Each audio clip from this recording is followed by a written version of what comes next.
You're listening to the What's the Fuzz podcast, where we break you out of your vacuum seal and get down to what's real.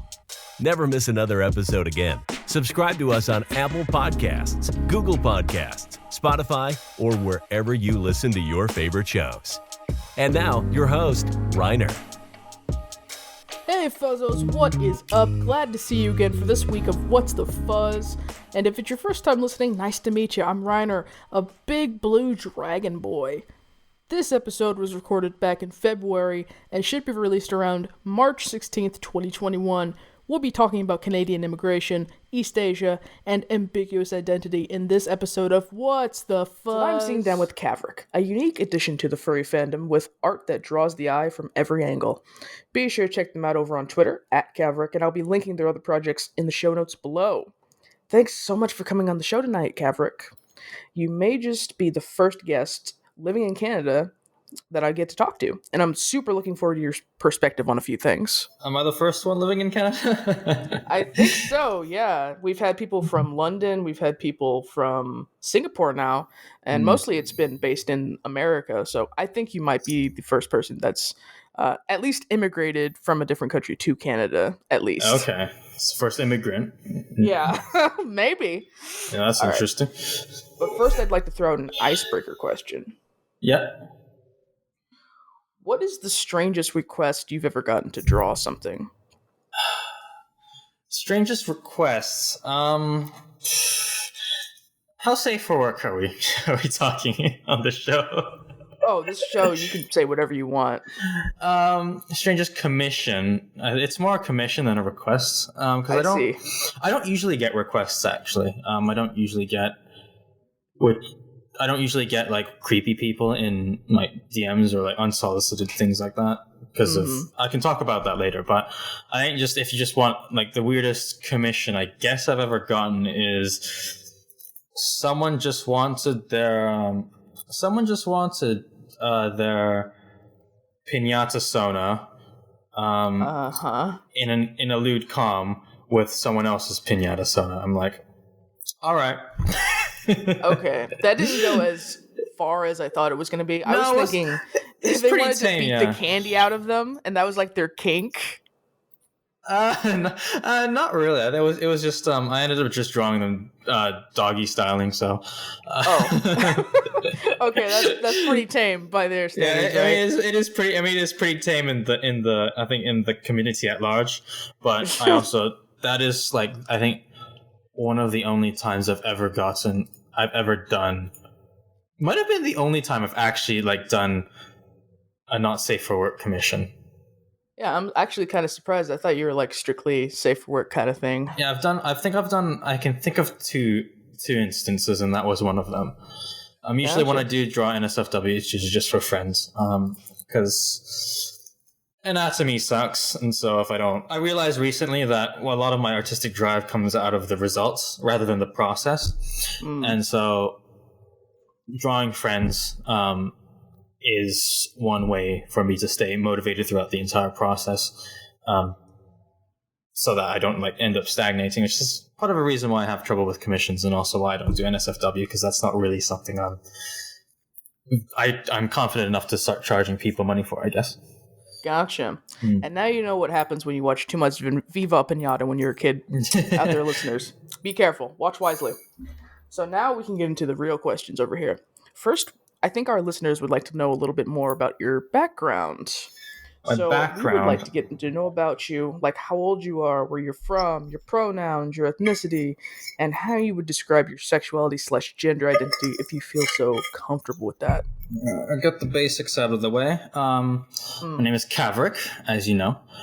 You can call me Cav.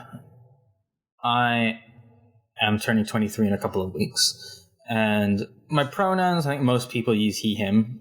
I personally don't really mind, but there you go. I guess if you want to ask me what my gender is, I'd answer male. I was born in Hong Kong in 1998 because I'm 23.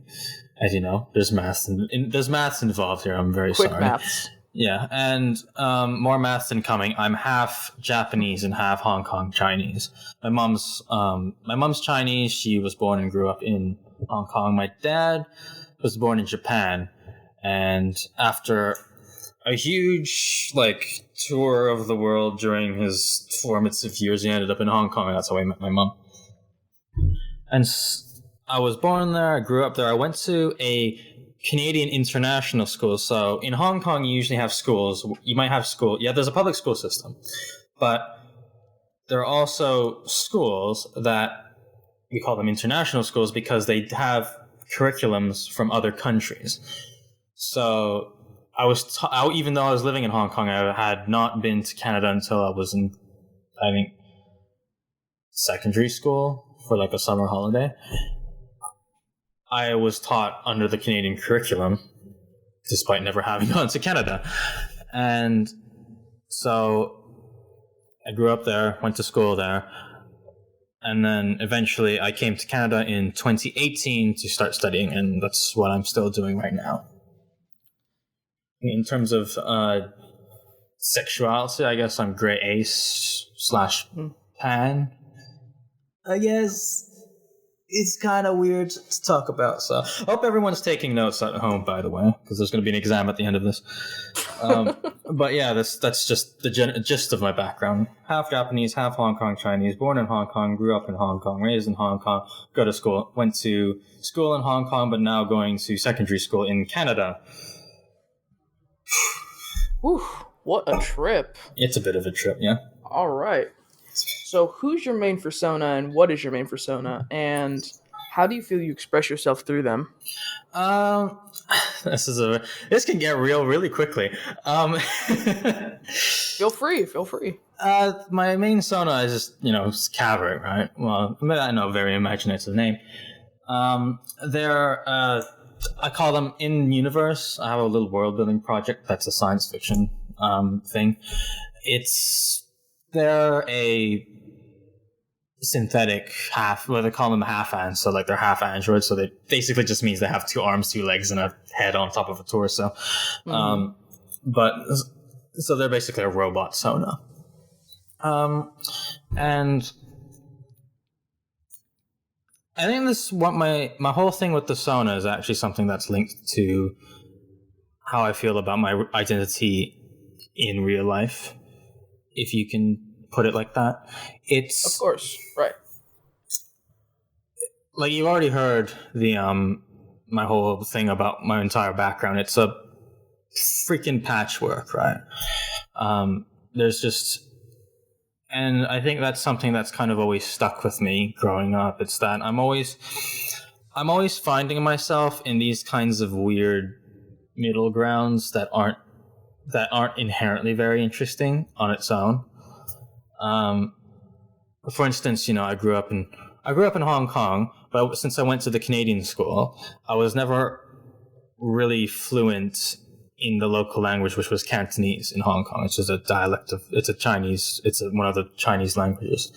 And so, okay, you're unique in that you're monolingual, speaking only English, but it's not really a uniqueness that's really cool, I guess. It's not very useful. It's not an attractive kind of unique. So, growing up, you get taught, oh, it's good to be weird. It's great to be unique and weird, and and there's a certain degree of truth in that, but they don't. But growing up, it's kind of, oh yeah, it's good to be unique, and then you go ahead and be unique, and they go, hold on, not like that. I don't like that kind of unique. That's not the good kind of unique. How are we supposed to sell to you? And so I sort of grew, so that's just part of it. And then the other part is being half Chinese, half Japanese. Chinese and Japanese, at least the governments, they don't really like each other. The simple geopolitics of that is that they don't, frankly, no country really likes Japan at this point because of what happened in a little thing called World War II, which is understandable. But I'm part of 2 different cultures that largely do not like each other. And I'm also living in Hong Kong, which is itself a kind of city stroke not really country place that's also stuck in between. Is a part of China? I guess it is, but in effect it isn't. But more recently, it kind of is, but it starts to get very messy. And for me, that's something that's I've seen repeated throughout my life, where you have this sort of very complicated, not very clean identity that it's non-conformal in a way that is not very attractive, if that makes sense. Mm-hmm. And so I find that I want to express that in myself. For my first many years in being a furry, actually, online, there wasn't really a point where I found I was a furry. It was just sort of a thing that dawned on me over time. There wasn't like a day that I realized, oh shit, I'm a furry, and I officially became one. It just sort of was a gradual process for me. But in my time in the community, my Sona was just me. It's just like the human me, a little bit shorter for comedic effect, but he was just me. And the point of that was to basically create it was just having a bit of dark humor regarding my own identity, and that, okay, what's the most unique Sona I could make in the fandom while simultaneously not being very interesting? That would be a human Sona, wouldn't it? And so I did that for a little while, and the thing is, well, it worked really well because no one was very interested in it. And so it ended up working really too well. And so now, I think last year, I adopted this new sort of half-and Sona, which itself is kind of now there's another layer. You get ready for this. Then you have another layer where you have this Sona that is kind of a more acceptable version of myself. So here I am compromising again, being kind of in this middle ground again. And then I poke fun at this again by insisting on my ref sheet that my species is human. And so it's about the way I express myself with this Sona is being kind of in the middle, in this space of ambiguity. Is he organic, or is he actually fully built? Where did he come from? Does he have to eat us? Does he recharge, or what does he do? And that's kind of the point. It's that, okay, you have this impression, but that's kind of not really a true impression, which I think is a reflection of myself in some sense. Interesting. So he's kind of like the embodiment of feeling out of place.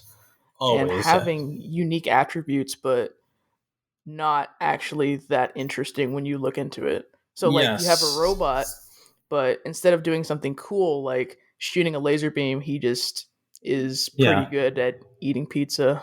Yeah, I'm good at eating pizza because my head is shaped exactly.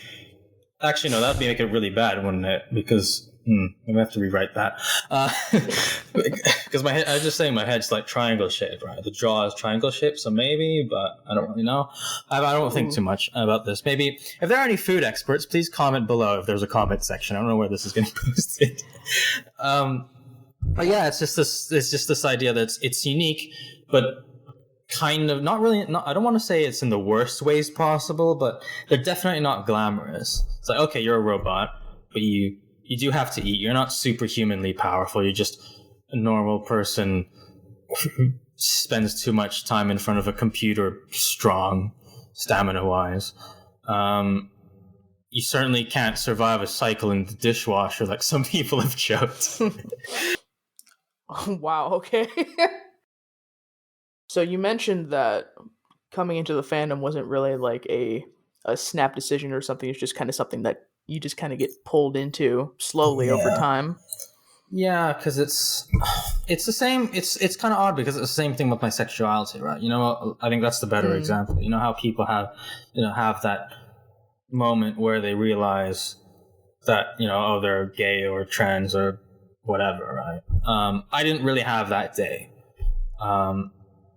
rather, I didn't have one when I was younger. I did have one more recently where I did come out as Grey Ace. I think a couple of years ago, but by that time I was already like 20, so it wasn't. I don't really see that personally as the same as coming out for other people, and I think the reason is that my parents kind of have this neutral, apathetic outlook in terms of social. At least my mom had a neutral, apathetic outlook towards social justice, because she grew up in the 1970s and entered the economy in like the 1980s in Hong Kong, which was sort of this big economic boom time where you had a lot of, laissez-faire capitalism was now the new thing. So you had a lot of multinational corporations setting up shop in Hong Kong, and there was a lot of great work, but that was also the era of both parents working so that you could get a lot of money in the family. Right. And so my mom was a stockbroker for a fair amount of her career, and then like some kind of accountant at Bank of America. The point is that she had a very intense job. And so I imagine that kind of ended up factoring into her outlook, and that she wasn't homophobic. She's not homophobic. And she's not like transphobic or racist or anything. It's just, she wouldn't join a march because I guess her outlook is that it's a complicated thing. Social justice is complicated. She already has enough complications in her life, and frankly, these young people seem to know the thing better than me, so I'm just going to leave it to them. It's not ideal, but what that basically meant was that I didn't really have a coming out day because I never felt like the need to. That's understandable. There was, so like my parents just don't really. My parents didn't really care, or they rather expressed that they didn't really care. And by extension, aside from, the casual homophobia and sometimes racism you might get in school, where you just kind of like use some choice words, to put it mildly, no one was truly, in my opinion, homophobic or truly racist. It was just because we were all busy anyway, and there were just better things we were worrying about. That wasn't ideal. I think having more support for sexuality would have been nice, but I'll take it, I guess.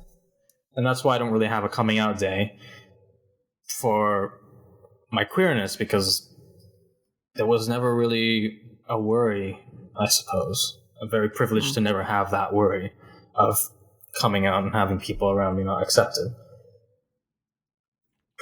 I think by extension, that's kind of how the fandom, that's kind of how I ended up in furry as well. It's just, ever since I started drawing, I was already hanging out with a bunch of furries who I grew up because we all met because we played Minecraft. And the new thing was minecarts at the time. Can you imagine that? And we all met during Minecraft, and that was also about the time I started drawing, and so I said, okay, I'll just draw some animal people as well. And I didn't really think much of it. My sister kind of teased me for it, but it wasn't major or anything. No one really... It was the same thing. No one really cared. And I didn't have a day when I became a furry. It was just... I just drew what I wanted to draw.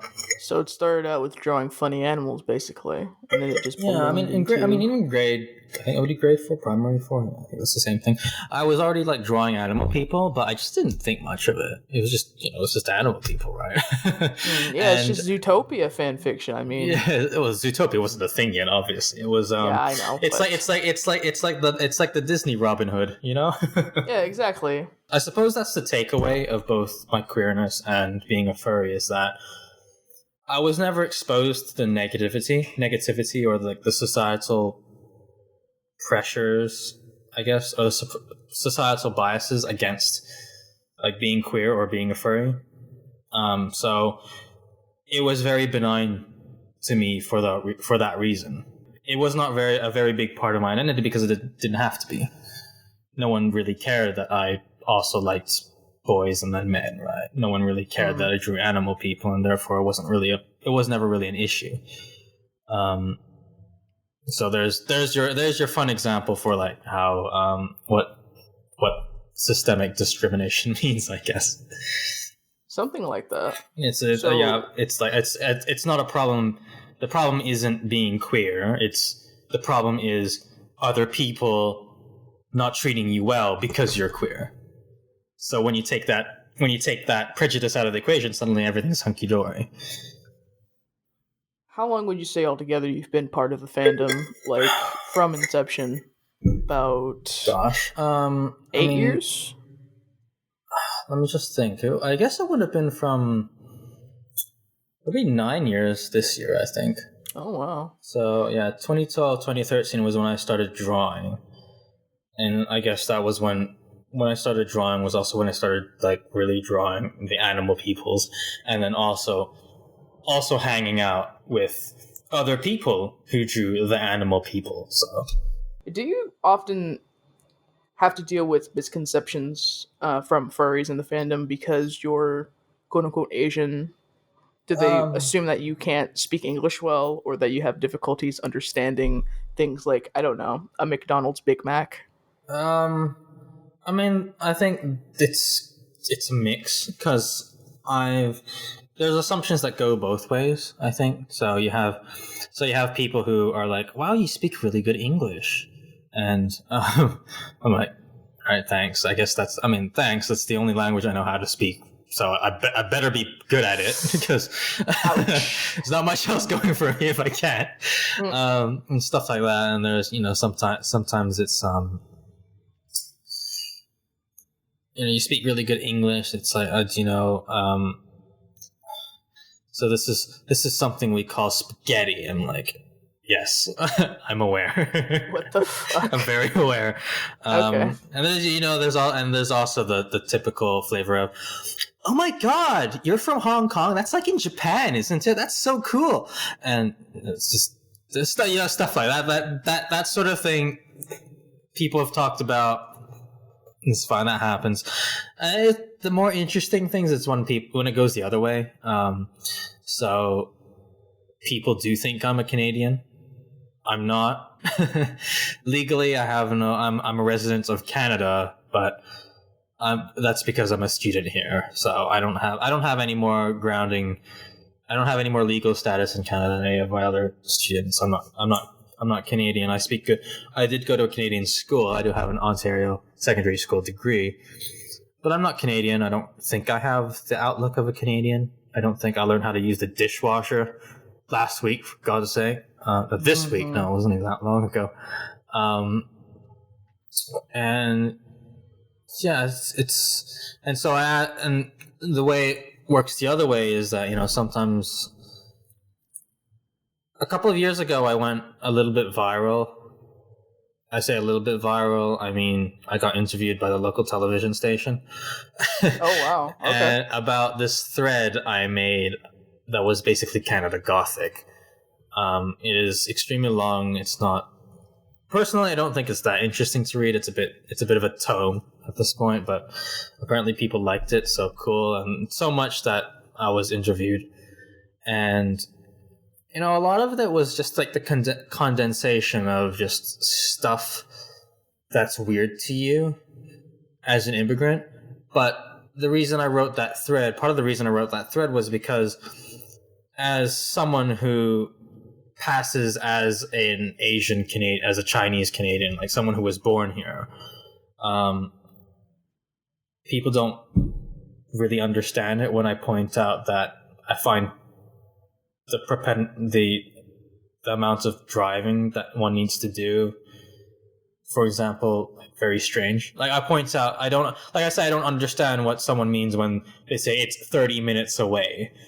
It's I know I kind of have an idea what that means now because I lived here, but prior to then, I was just, that's not too far away. That's 30 minutes away. I don't know what that means. What's 30 minutes away? 30 light minutes? That's freaking enormous. I eventually learned that meant 30 minutes to drive, which I still don't know what that means because I don't drive anywhere. I take the train or the bus. And if I point that out and say, isn't that kind of odd? Why can't you just use like normal units that measure distance rather than like time?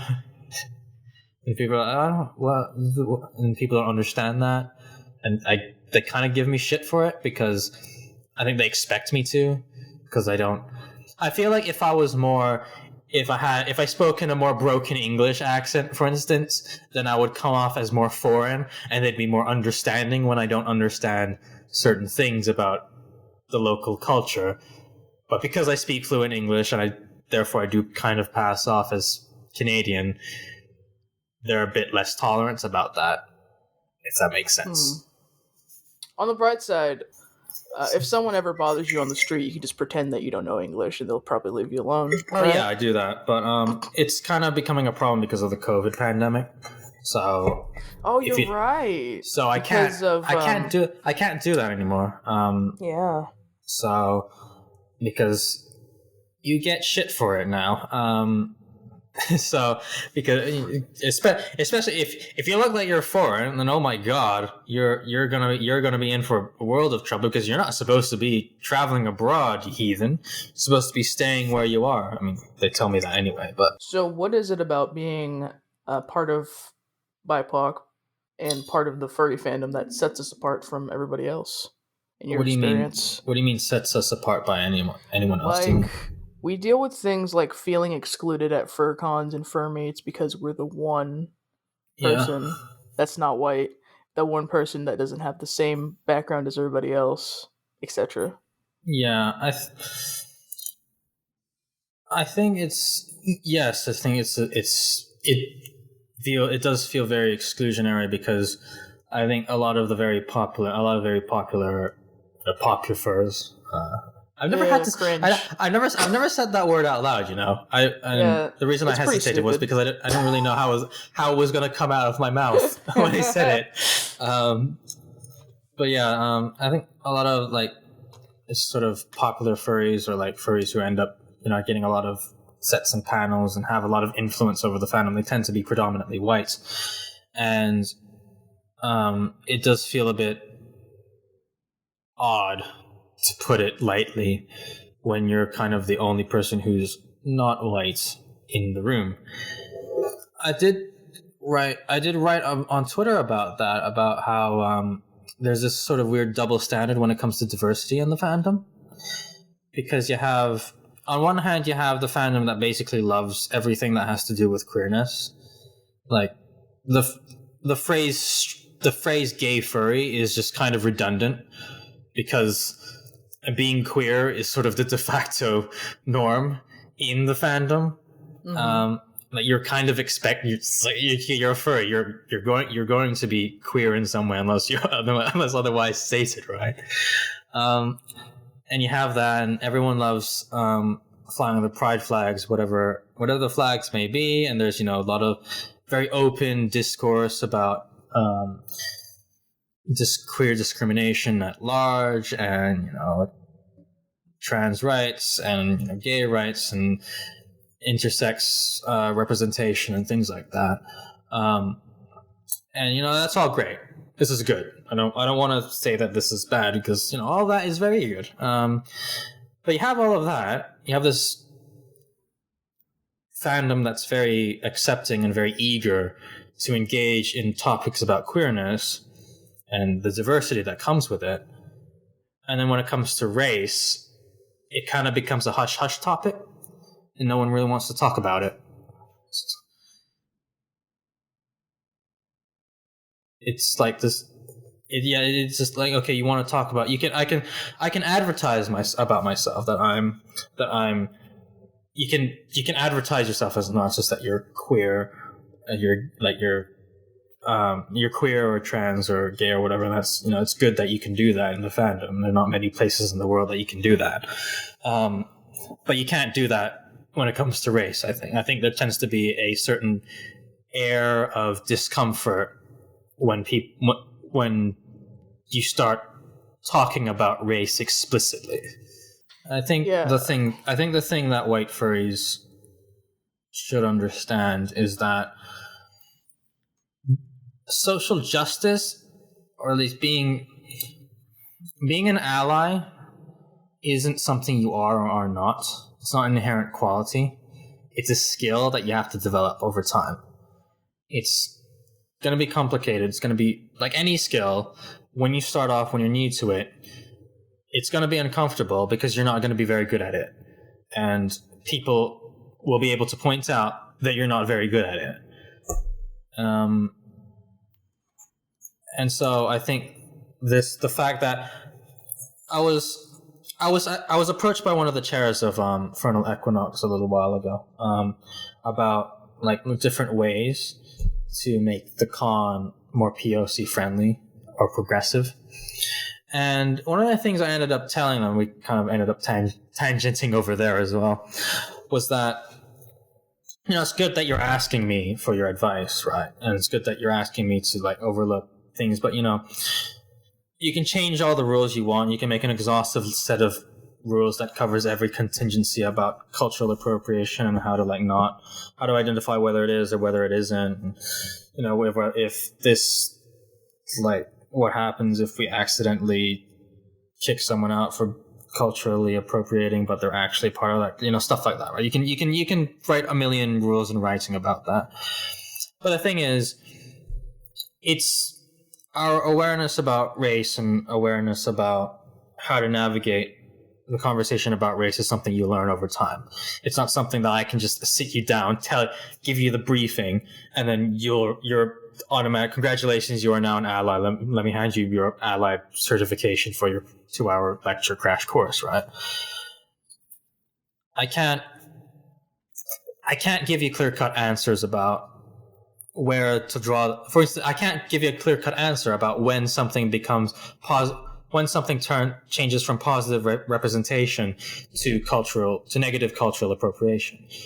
I can't tell you the line because it's very fuzzy, and the only way you're ever going to be able to identify it is if you build up the experience to be able to feel confident in telling between the two things, right? If I could sit you down and just give you a 1-hour lecture on exactly where the line is, and here's the 5 criteria on how to like judge whether something is culturally appropriative or not, and like just carry around this handy little cheat sheet and you'll be able to tell, you know, stuff like that, right? I would love it. I would love it if I could do that, but you can't because it's a complicated topic, and with any complicated topics, you need to learn. It takes time, and I think the fact that white people don't understand that it's this topic that takes time to learn. They think it's this thing that, if they think that it's this thing that you can one-shot learn in like an hour, it makes sense why they get extremely upset when POC call them out on something they didn't really know, and then tell them you just have to listen to us, and we can't just sit you down and lecture you one-on-one, right? And I think that's why they get very upset at us, because we don't have all the answers because it's this complicated topic that you just have to get familiar with over time, and you have to listen to people who frankly know better than you and defer your opinion to them until you feel confident about going it alone.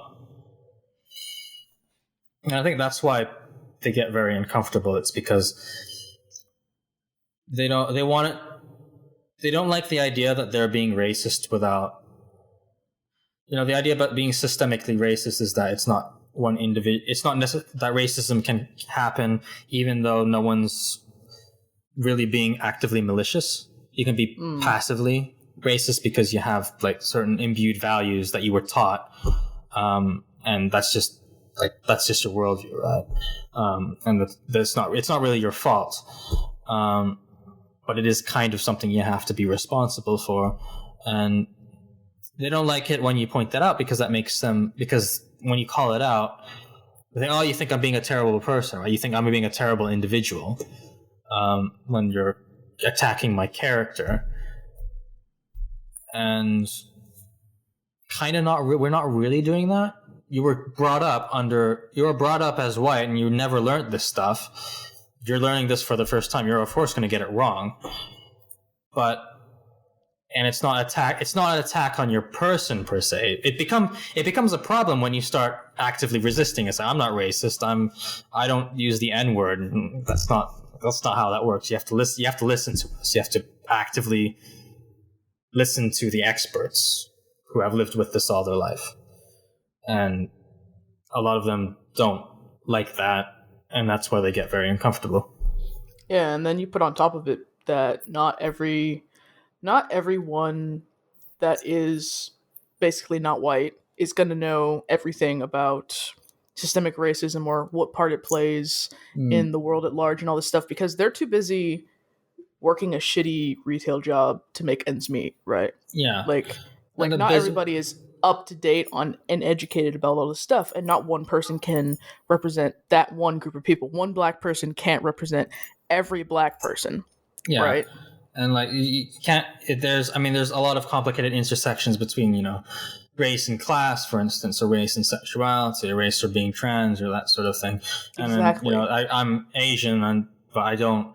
Even though I am a person of color, I don't speak on behalf of black or indigenous people, and I kind of expect them not to speak on behalf of me, because we don't know, because as it turns out, we don't know everything, right?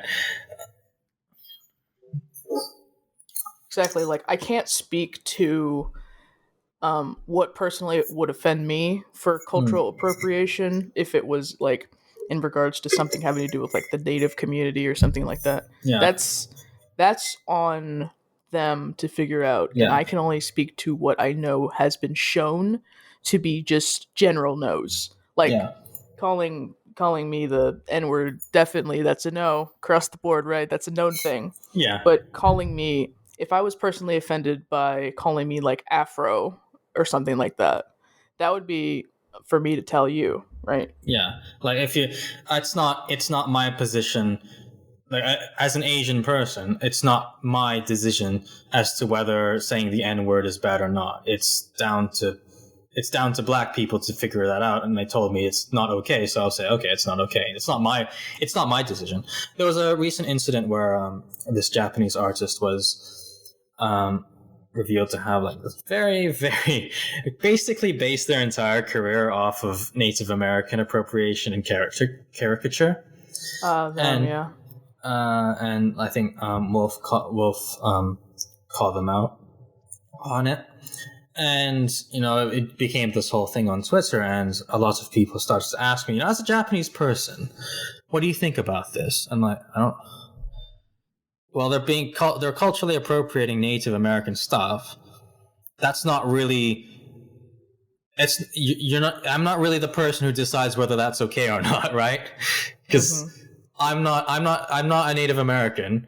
They're appropriating Native American cultures. So it's, by that logic, it should be down to the Native Americans to decide whether or not that's okay or not. That's not my decision to make. Right. And that's why I interview so many people from like the same kind of place, right? So I want to interview people from China or Vietnam, Japan, Africa, whatever, wherever their descent is from. Right? Yeah. Because it doesn't take like 500 different people to paint like a perspective. It takes like more than that. It takes so much, and there's so much out there already. Like there's already interviews, there's books, there's movies, there's plays, there's all this stuff that paints the picture of what we're really dealing with when we say that we want to push for diversity in the fandom and outside the fandom, obviously. But we're working with what we have right now. What we can change immediately is the fandom, because we have people in charge of these events that are touchable. They're tangible. Yes. We can hold them accountable. We can't hold Facebook accountable, really. It's very difficult to do it. It's something like, I think one of the things that I've sort of internalized is that, some people, when some people say, oh, the furry fandom's full of drama, or the furry fandom is has so-and-so characteristic, right? I never usually believe it, I guess, because I think that the problems that are inherent in the furry fandom are just problems that are inherent everywhere in the world. It's just that the fandom provides an easy way to frame it and compartmentalize it into a more consumable socially consumable manner, into like a portion that you can kind of grasp and understand. And so it's very easy to like get an idea of like what the broad demographic in the fandom is. So if you say people are racist in the fandom, yes, and people are racist in the real world, there are queer people in the fandom, there are definitely queer people outside of the fandom. And it's just a microcosm that it's just like this boundary that we have that we can like work within as this individual space that we have more control, that is more consumable in terms of its scale. And I think in that sense it's really good that it's just a microcosm, because it'll teach us how to confront these problems when we move outside of the fandom. Holding a con chair accountable is just a smaller version of holding, a larger events chair, or like a company leadership or government leadership accountable. It's just smaller scale, I think. I don't think I could agree with you more. You're right on the head. The nail, the hammer. Yes. Nail on is it the hammer on the? No, hold on. I don't mean the hammer and sickle. That's different. It's okay. You can edit that out. It's fine. You say hammer and sickle too. I think there's also an intersection as it comes to race and just economic standing and just economic class as well. And I think that's also part of why we see this discrepancy. If you're Black or Native American, or like a person of color in general, you're just more likely to be less well off. Yeah. And so if you're less well off, you're going to be working longer hours for lower paying jobs. You're going to have less free time to pursue things that you want to do. So if you're, say, a musician, for instance, in the fandom, and you don't have a lot of time to work on your musician, you're going to be beat out by someone who does have more time, because they have more of a social safety net, because they're basically better well off. They have a more stable job. They don't have to worry as much about working 9 to 5, or more likely 8 to 6, or wherever, to make ends meet. They can devote more of their energy to being in the fandom, so to speak. Yeah, exactly. And like, so they could go to events. They can go to events. New music, they can produce music at a more prolific schedule. They can be far more influential, and then they eventually are the ones. And so if you're more influential, you're more likely to be seen. And then you're more likely to be seen, you're more likely to be famous, you're more likely to be high profile, you're more likely to be featured in cons, to have panels, to be guests of honors, to have sets and things like that. And so there's an economic component to it as well, in that the more well off you are, the higher profile you are going to be in the fandom, and that's just kind of a given.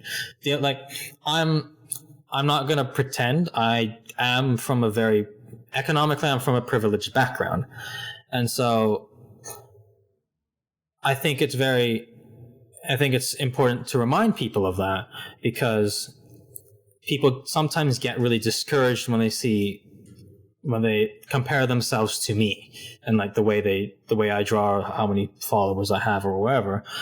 And I think it's worth reminding that I was lucky enough to have that opportunity to be able to not worry about making ends meet, and instead I can spend the afternoons drawing, instead of finding how to get food on the table tonight, right? And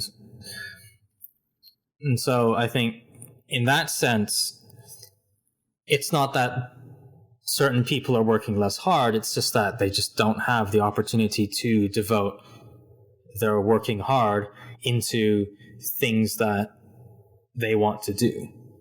I'm lucky that I can do that. I'm lucky that I can devote so much of my energy and time to drawing animal people on the internet. Other people are just less fortunate, and that's why they're less high profile than me. Are less high profile, and that's why certain people in the fandom are more high profile than others, because they just don't have as much time for this hobby, more or less. That's true. That's true.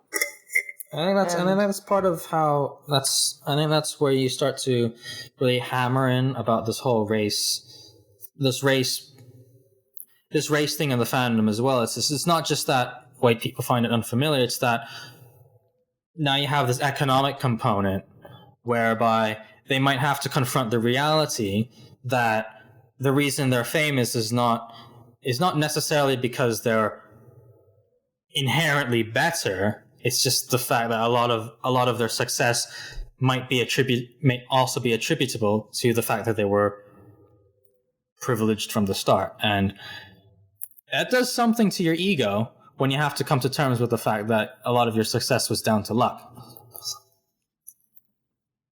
It does kind of hurt me in some sense, in a very minor way, that a lot of the reason the only reason, part of the only reason you're talking to me right now on this big show, right, is that I was more lucky than the next person to have the time to build an audience to the point where you would invite me to talk about this sort of thing.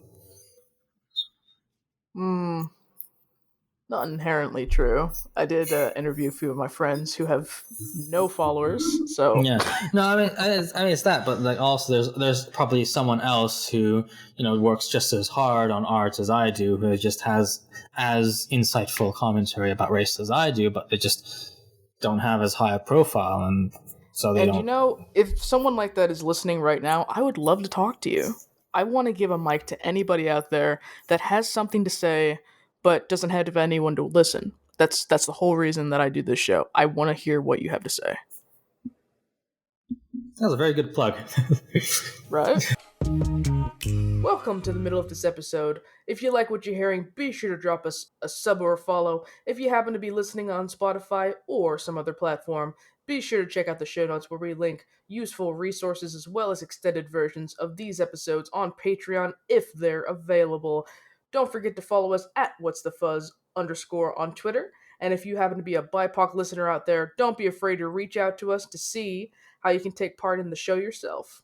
Okay, that's all. On with the show. So you mentioned it briefly, but you are working on a science fiction world building kind of thing? Yes. So it's called Plus 700? Plus 700, yes. Okay. How did you get started with that? I mean, this is kind of going to end up being cliche again. This is the exam that I mentioned at the beginning, in that there wasn't really a start to it, I guess. It started off as fan art for a musician. I just painted this spaceship, and it kind of escalated from there. Painting a spaceship, huh? It was mostly this. It started off as just like this fan art thing that kind of was taken a bit too seriously, I suppose. And then it ended up spiraling out into into its own thing. It began as the setting it began as this fan art thing, and then I turned it into this thing whereby, okay, I like the idea of having all the characters that I design and all of like my friends' characters to be on like the sort of, I guess, level playing field, a level backdrop that I can, if I want to draw them. And then that eventually evolved into this world building project that reflects my own thoughts and beliefs and values and stuff, as any world building project does, as a way to explore certain ideas that I have.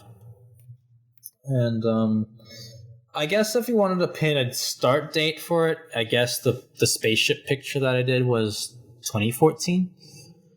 But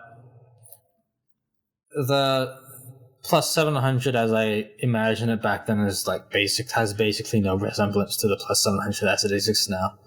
Gotcha. It was just Plus 700 back then was mostly a backdrop, so there was not a whole lot of thought put into exactly how the world worked or like what I wanted to explore with it.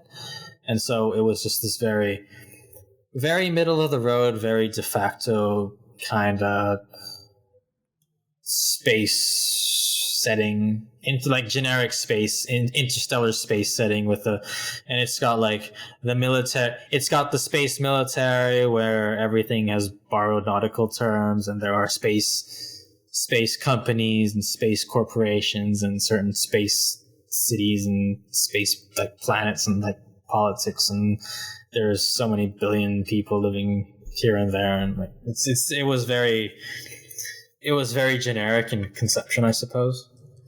What have you learned since you started doing it? I think the most important thing that I've learned about world building is that, or not just world building, but just in general, is that you are not going to be able to it's impossible to make anything apolitical. I think another artist, a musician, Brian Eno, said that as well, and I'm gonna regurgitate that. And it is impossible to make something apolitical.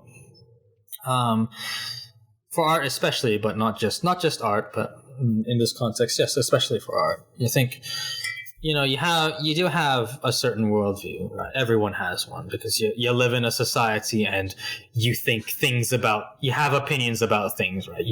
Yes, of course. That's a no-brainer, right? And with that comes a worldview about what you think is normal and what it isn't normal, and what you think is acceptable and what you think is unacceptable or even dangerous, right? And so you can kind of look at, and so when I look at Plus 700 back as I was working on it in 2014, 2015, right? It was very much a reflection of my own worldview, even though I wasn't trying to make it, air quotes, political. It itself exuberated a certain idea about what was normal in my world. And what was normal was this idea of a very linear technological progression, right? And that the advancement of a civilization was determined based on how superior its technology was, right? That technology was like the idea that technology was the best factor to determine the, air quotes, advancements of a civilization. That capitalism was normal. That was just a natural state of human commerce, and not a specific, highly constructed way of society as I now view it as. And I think that's something that a lot of other creators, especially other world builders, should probably keep in mind, is that whatever politics you have that you believe in is going to be reflected in what you create. If you have corporations in your space setting, either because you have actively decided that it proves your point, or because corporations to you, multinational or very large capitalist corporations, are very normal to you, and because they're very normal to you, you have put them into your world without thinking. And I think what's important is to, not that that's bad or anything. I think we're all going to have inherent biases, and I think what's important is not to try to avoid them, but to try to embrace them and interrogate them.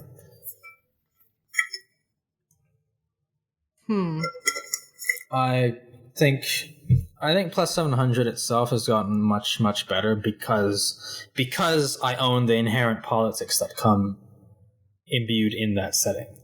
I am a leftist, and so in the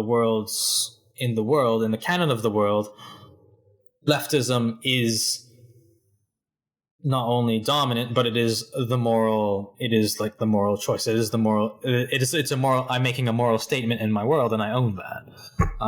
The most moderate political faction in the setting is social democracy, of course. Which is not even really social democracy, is even more left than social democracy as we know it today. And I think that's super. I think just being more introspective about what you believe in, what you think is normal, what you think is not normal, I think helps you better understand yourself. How would you say your treatment has been as an immigrant in Canada? Oh, that's a big topic, isn't it? I think it's been. I think it's been. If I'm honest, I think most people would expect me to reply to that. There's some ups and downs, right? But I would say being an immigrant in another country is something that is kind of going to be like in the end, like kind of a net negative experience. In terms of like, I don't know, it's there's obviously an inherent like positive to the fact that you are in this new country rather than your old one, and the reason you are in this new country is probably because your old one wasn't doing something very well for you. But I think in terms of like treatment, it's been very mixed, I guess. I think I mentioned previously, you have a lot of people treating you like this weird exotic alien, and then you have a lot of people who kind of expect things from you, but you don't understand because you're from another country and another culture, and so they can't really, and they have a hard time comprehending the fact that people in other places of the world might think or do things differently.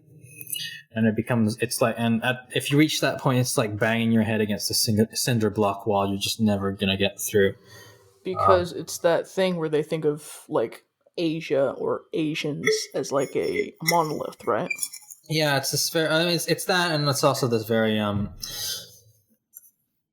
guess, North America normative worldview as well. Like everything that happens in Canada is normal, and that's just how it is normally all around the world, with some exceptions. Rather than the fact that North America is its own place with its own cultures with an S, and own worldviews, and own experiences, and own norms that, like everywhere else in the world, that has, and it's things. There's no normal, right? It's just stuff's just different. Right, and so exactly. I think people just have trouble grasping that, I suppose. Like, people here will say that being paid a $7 minimum wage is normal, when some countries don't even have a minimum wage, but they have a very strong union.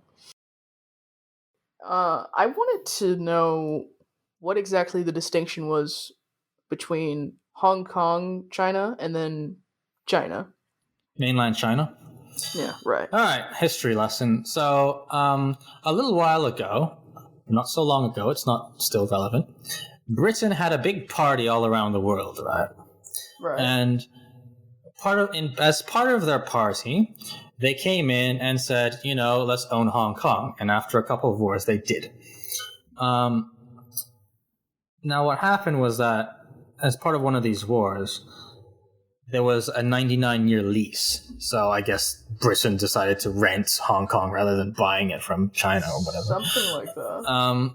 And so this 99-year lease meant that Britain would retain Hong Kong as its own colony for 99 years after one of the Opium Wars, I believe. And after that lease expires, they will return it to China. That 99-year lease expired in 1997.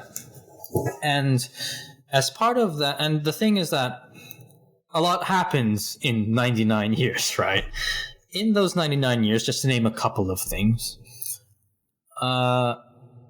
China underwent a bit of a cultural revolution, and so whereby its current one-party, air quotes, communist state was like enforced, right?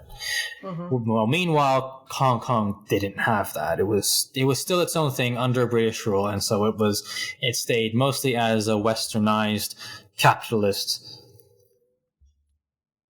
democratic big asterisk city state, whatever. It's very strange, but it's its own thing. So now in 1997 comes around, and we go, okay, well, this is a problem because China has this one party state, whereas Hong Kong has free speech and vote and democracy, I guess, and the free market. And this was 1997, so China wasn't exactly the big capitalist, independent, big conglomerate business thing that they are now just yet. And so part of it was China said, okay, as part of this 99, as part of getting Hong Kong back, we're going to do this thing called one party, two systems. No, sorry, not one country, two systems. And it goes like this. Hong Kong is technically, politically, part of China. You would say, if you would write if you were to, you say Hong Kong is a city in China, let's say. Mm-hmm. However, functionally, the only thing that China has any say in Hong Kong, supposedly, is its standing military. So it has the PLA in Hong Kong, and foreign affairs. So you can't have a Hong Kong embassy. You have to go through the China embassy, as I understand. I might be wrong. And so those are supposedly the only two things. Everything else is independent and autonomous. Elections are autonomous. We're not legally, we're not bound to whatever Beijing wants us to do. Our laws can be different. Our justice system can be different from that of mainland China. Our market is, I think, technically distinct.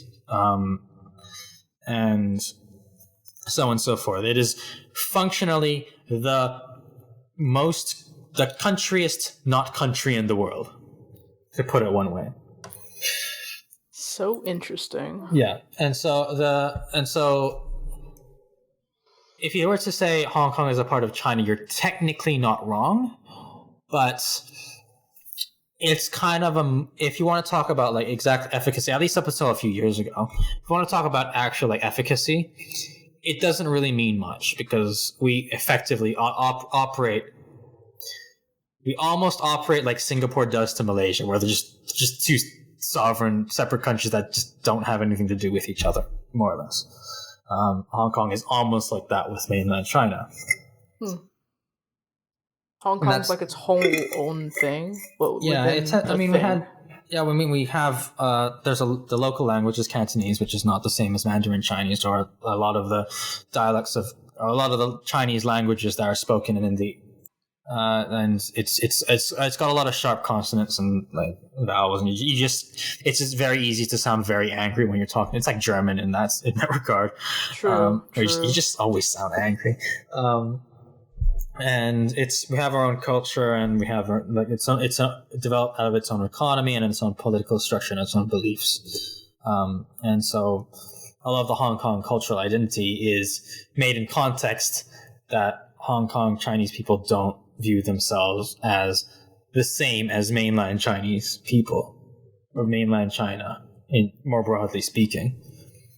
Which is why I say I'm ethnically Hong Kong Chinese, because some people do care about that distinction, even though ethnically that I am Han Chinese, which is the majority Chinese ethnicity. The political divide is kind of significant enough for me to make that distinction. Gotcha.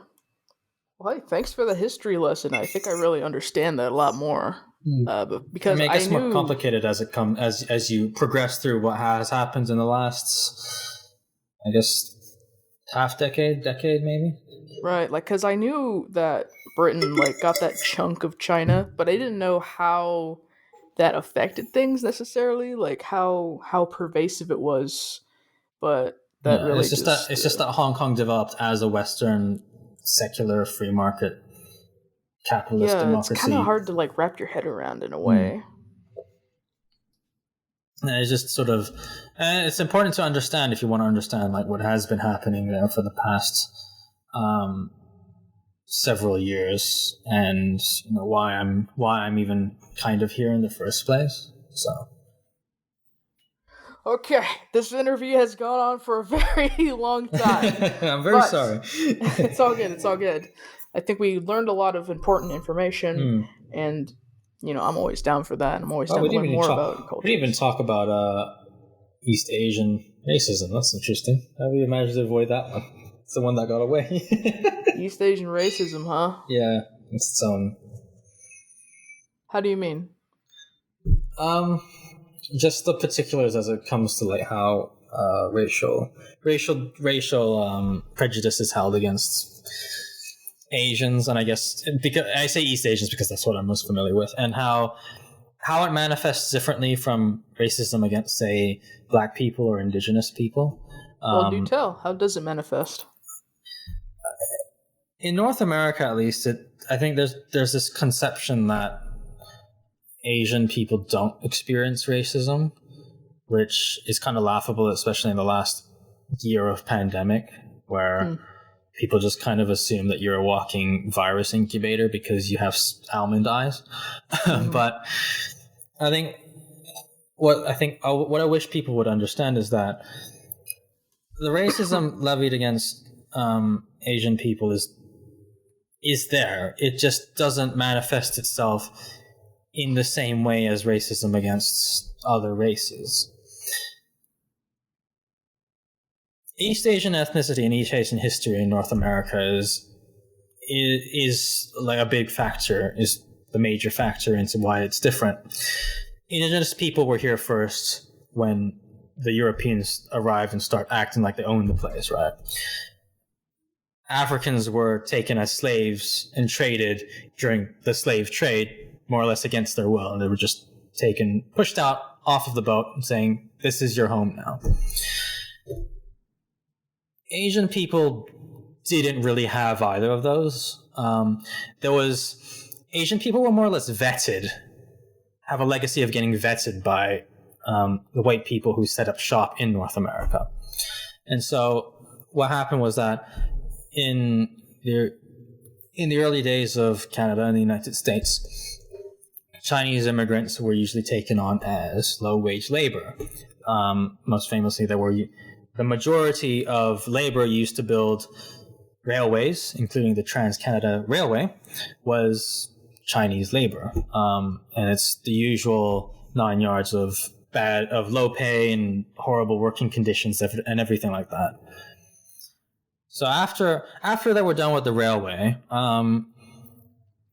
both America and Canada began policies that would restrict immigration, particularly from China, and this would culminate in what is known in Canada as the Chinese Immigration Acts or the Chinese Exclusion Acts. At the height of those acts, the only way you as a Chinese person immigrating into Canada were to be let in was if you were a highly professional worker, I believe, so or a diplomat, a merchant. Actually, that's about it. Yeah, so you had to be like incredibly skilled, and you also had to pay a flat fee of the equivalent of about 15,000 United States dollars upfront. And so that separated a lot of families, but that also created a certain filter, so to speak, about what kinds of people who ended up in North America. Only highly educated, fairly wealthy Asian people who, and more importantly, ones that would conform to white standards of success. And so that right there would end up shaping the landscape of East Asian racialization in North America basically forever, I think. And so, like, if the only way was to get into Canada or in America for a good life was to become incredibly wealthy and incredibly Western educated, then that would change the culture back in China quite a bit about what makes a successful person. Suddenly, it makes sense why tiger moms are definitely a thing. It's because it's a large part of that is born out of the legacy of needing to raise your kids to be incredibly high achievers so that they would be let into North America for a good life in the first place.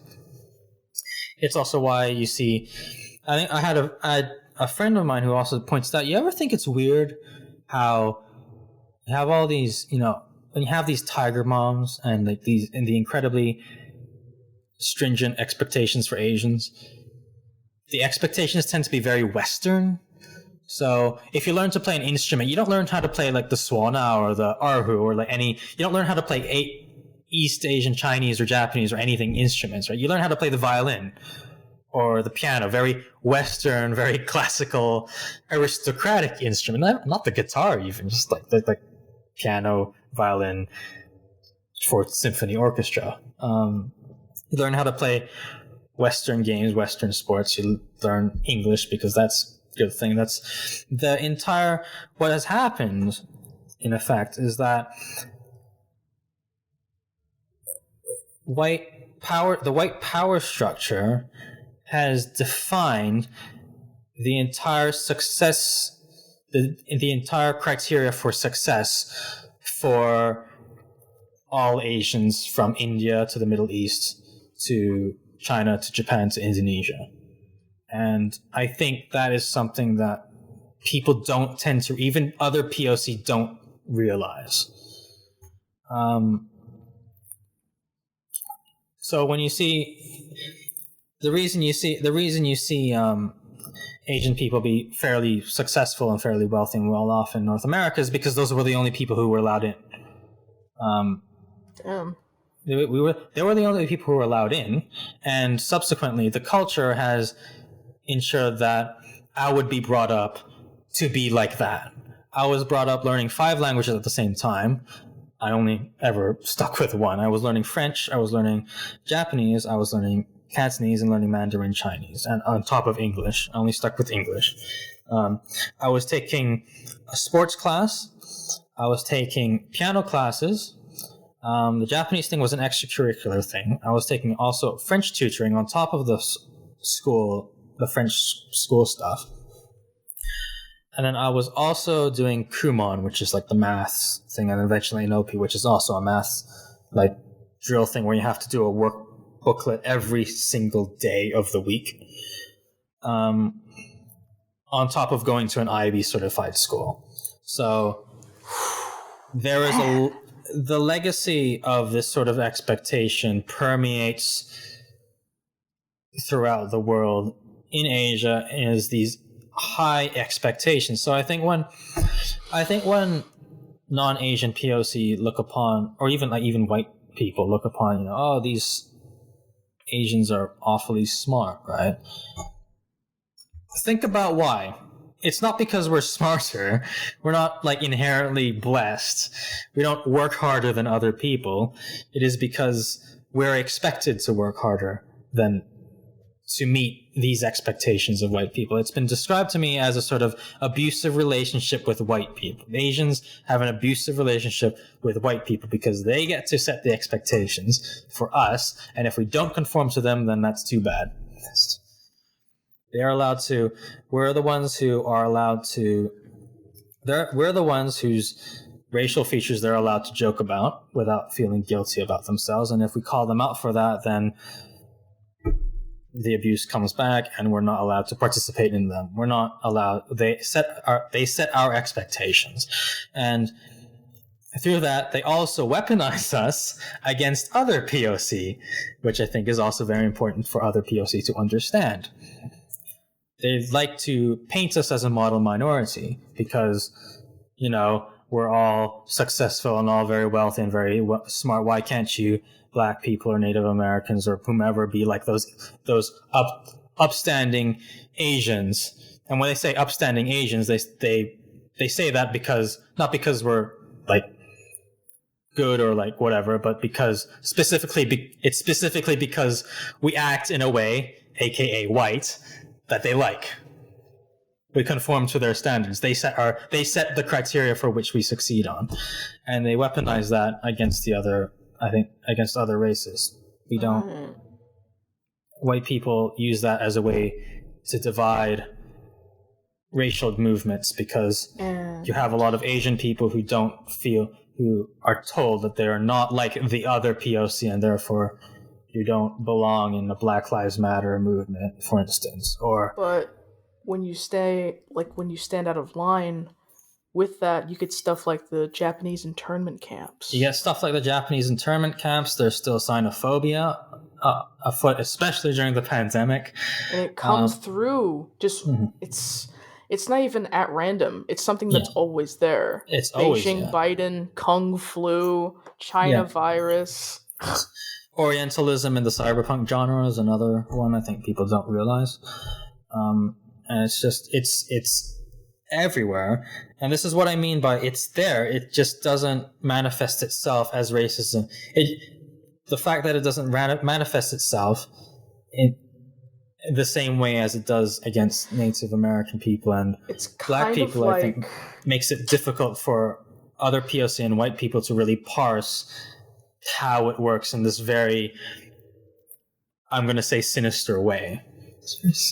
right, exactly. It's seen like, it's like white people see Asian people as like their good little dog, like it More or can do less, yeah. tricks, right? Yes. Because they kind of like, they think that the way that the kanji looks is like cool, so they put it on their bodies. It doesn't matter what it actually says, right? They Yeah. have katanas. It's kind of like this weird false romanticism for something that Yeah. is They get to, or at least we're made to let them make jokes about our racial identity. They get to co-opt things, and we're just supposed to let them without even having a discussion about where the lines might be. The assumption is that, yeah, it's fine because it's Asian culture and they're not oppressed. So, yeah, we're tea-pow to your prom, I suppose. I think the other part to also understand is, you know, how it's weaponized as infighting with POC, because admittedly a lot of black Latinx, is that how you say it?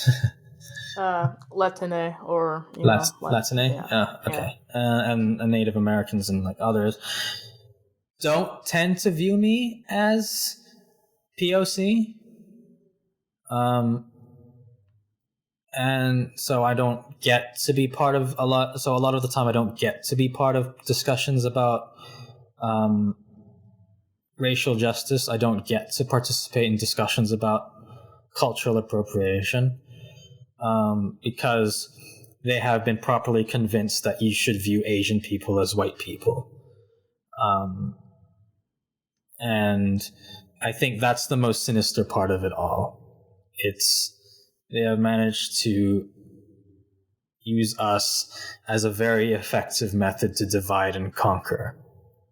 If they can make a whole like group of races, it's not even, I won't even regard it as one. It's like a whole group, right? South Asia, East Asia, Pacific, you know, as just kind of not viewed as POC by other POC. Who knows what they can do?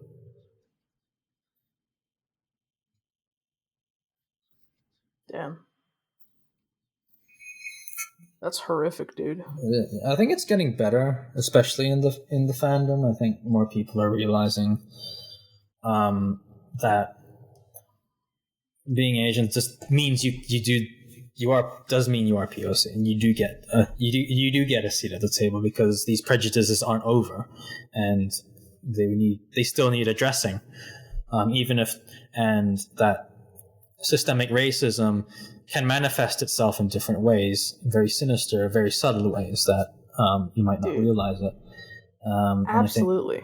And I think it's an important aspect, I think, for my POC for my other POC non-Asian peers to understand, I think. Yeah, exactly, because racism doesn't stop or start with Trump saying China virus or Tucker Carlson calling Ilhan Omar a terrorist, or speakers at the RNC calling Mexicans dogs that will rape your wives and sisters. Yeah. It doesn't begin or end there. It begins with ignorance and it ends with exclusion, to the point there's no one left to exclude anymore. Yeah. It ends with basically, I'll say it ends with genocide, more or less. Yeah. Cultural or otherwise. Absolutely. And I think there's a lot, you know, it does affect us, because, you know, I was the legacy of needing to be a model of being expected to be a model minority on the behalf of white people who who are the ones who get to judge this sort of thing, means that I grew up with a lot of trauma because of all of that expectation piled onto my shoulders. I have been, the academic pressures of needing to go, where it becomes so competitive to just get certain honor rolls or distinctions and do well in bell curved exams, and like how many math problems, even like being competitive for how many math problems you can solve in 60 seconds, and I'm at Kumon level F or whatever, and that does that, and I'm just one of them.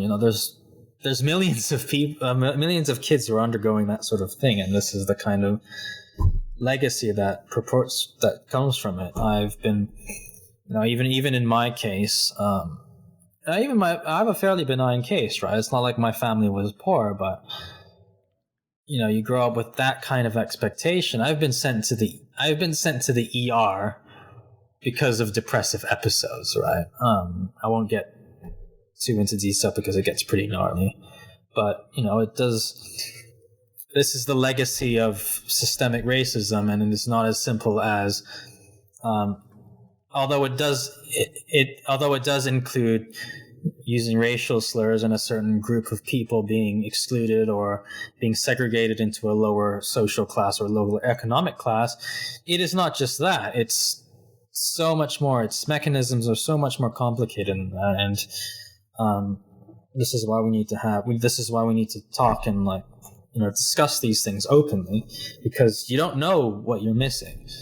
You don't know if is your idea of racism and what you're trying to, is your idea of racism actually as all encompassing as you think it is? And if it isn't, then who are you leaving out in your attempt for social justice? And is it really even a good attempt in social justice if you're leaving that many people?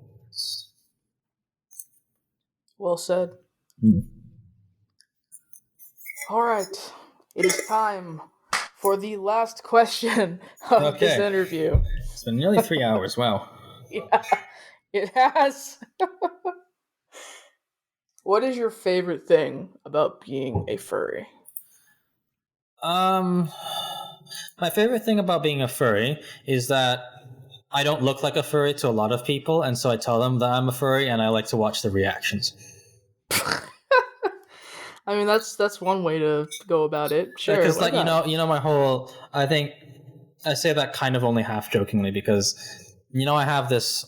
I told you about my identity being this ridiculous mishmash hodgepodge of like crap where I don't even know what to put in the field for nationality on like a form, right, that I'm filling out.